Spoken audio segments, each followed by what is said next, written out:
Hello friends, welcome to my YouTube channel फटाफट general education.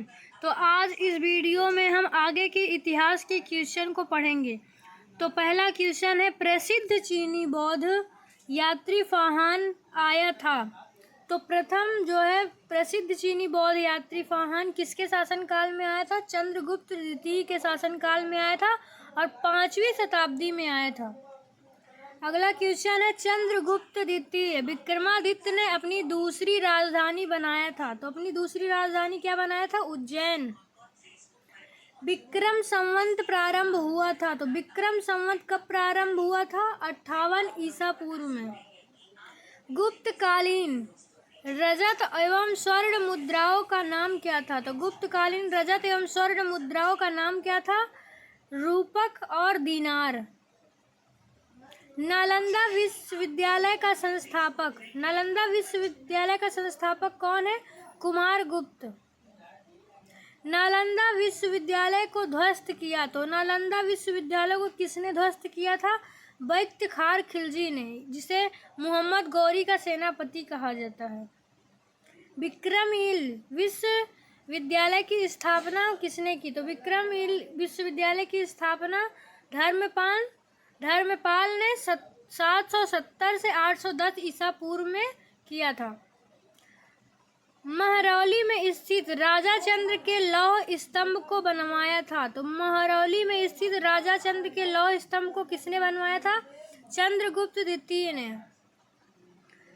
Gangaikonda कहा जाता है। तो गंगईकोंड किसे कहा जाता है? राजेंद्र प्रथम को। गुप्त काल की राजकीय भाषा थी। तो गुप्त काल की राजकीय भाषा क्या थी? संस्कृत थी।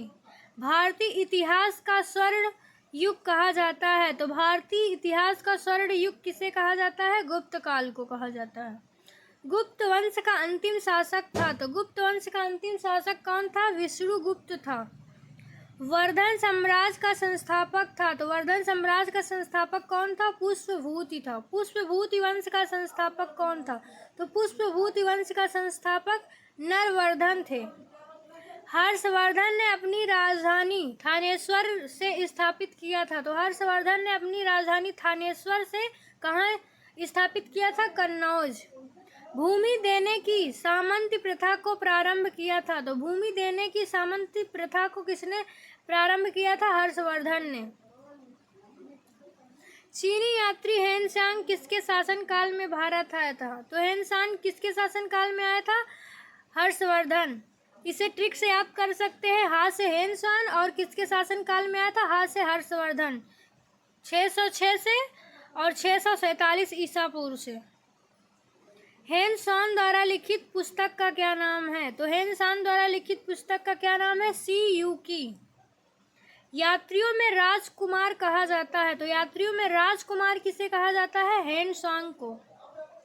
नीति का पंडित और साक्ष्य मुनि किसे कहा जाता है? तो नीति का पंडित और साक्ष्य मुनि किसे कहा जाता है? हेनसांग को।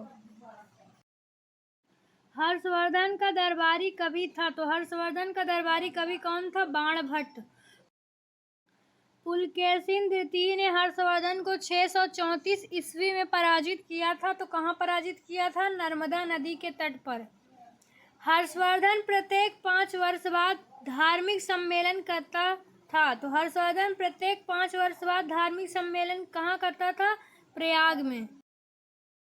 पल्लव वंश का संस्थापक था। तो पल्लव वंश का संस्थापक कौन था? सिंह विष्णु। पल्लवों की राजधानी थी। तो पल्लवों की राजधानी क्या थी? कांचीपुरम। नटराज की मूर्तियां हैं। तो नटराज की मूर्तियां कहाँ की हैं? चोल काल की। राष्ट्रकूट वंश का संस्थापक था। तो राष्ट्रकूट वंश का संस्थापक कौन था? दंतिदुर्ग। राष्ट्रकूट वंश की राजधानी थी। तो राष्ट्रकूट वंश की राजधानी क्या थी? मान्यखेट। चालुक्यों की राजधानी थी। तो चालुक्यों की राजधानी क्या थी? वातापी।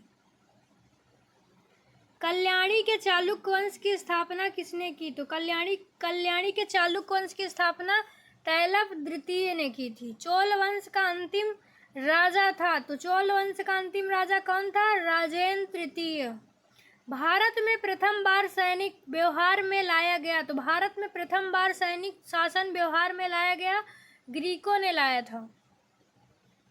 नौसैनिक शक्ति के लिए प्रसिद्ध था, तो नौसैनिक शक्ति के लिए कौन प्रसिद्ध था? चोल। स्थानीय स्वशासन की विशेषता थी, स्थानीय स्वशासन की विशेषता क्या थी? चोल वंश का।